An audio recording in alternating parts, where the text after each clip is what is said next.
Thank you for coming to our talk on Can deworming at prenatal clinics prevent morbidity from infections with soil-transmitted helminths in women of reproductive age. I am presenting this work on behalf of the NTD Modeling Consortium STH team.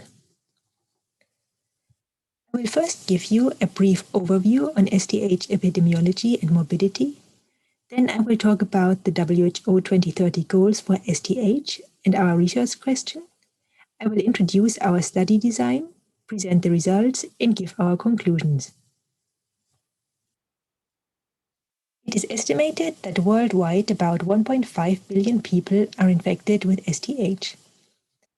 Morbidity is associated with moderate and heavy intensity infections and manifests as diarrhea, abdominal pain, malnutrition, physical weakness, and impaired growth and development in children.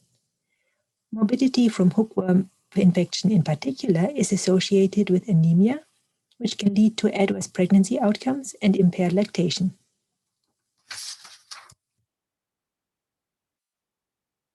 Therefore, the main WHO 2030 goals for STH are to achieve and maintain elimination of STH morbidity in preschool-age children and school-age children, and to establish an effective STH program in adolescent girls and pregnant and lactating women. WHO STH department has approached us to answer the following question. Deworming during HPV vaccination and at prenatal and maternity clinics prevent morbidity from hookworm infection in women of reproductive age. To answer this question, we developed a simple cohort model to follow girls and women from birth to age 70. We applied an external force of infection derived from two stochastic individual-based models of hookworm transmission and treatment to this cohort. Models differ in their assumptions on the age intensity profile of infection and density-dependent fecundity of female worms. Morbidity was measured in terms of moderate and high-intensity infections.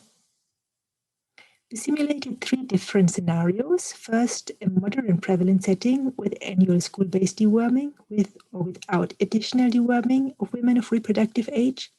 Second, the same but with semi-annual school-based deworming. And third, a high prevalence setting with semi-annual school-based deworming with or without additional deworming of women of reproductive age. This is what we found for moderate prevalence settings. On the left, you see the results of the Imperial College model. On the right, the results using the force of infection from Erasmus MC. Imperial College model predicts that annual school-based treatment can eliminate moderate and heavy intensity infections in women of reproductive age over time. This is accelerated if additional treatment of women of reproductive age is introduced. The Erasmus MC model predicts that deworming of women of reproductive age, in addition to school-based deworming, can reduce moderate and heavy intensity infections in women of reproductive age, but not eliminate them. For semi-annual school-based deworming, the results look very similar, therefore I will skip these in the interest of time.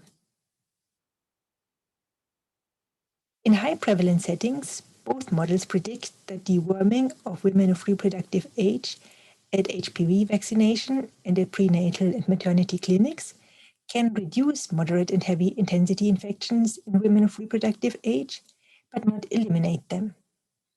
Predicted reduction is greater in the Erasmus MC model. Differences in the predictions by the two models can be explained by differences in model assumptions.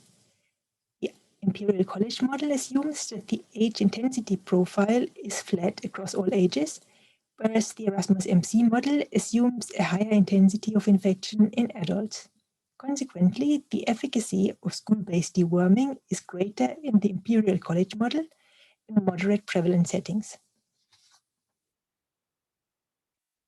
Moreover, the Imperial College model assumes that the fecundity of female worms inside the host is saturated exponentially, while the Erasmus MC model assumes hyperbolic saturation. As a result, the efficacy of treatment is greater in the Erasmus MC model in high prevalence settings. This figure shows the relative reduction in the prevalence of moderate and heavy intensity infections in women of reproductive age due to treatment of women of reproductive age at HPV vaccination and prenatal and maternity clinics. And we see that deworming of women of reproductive age, when they come into contact with healthcare systems, can reduce morbidity by about 20%. This reduction is not massive, but significant and can be achieved in current healthcare settings in low-income countries at little or no additional cost. These are my acknowledgements, and thank you for listening.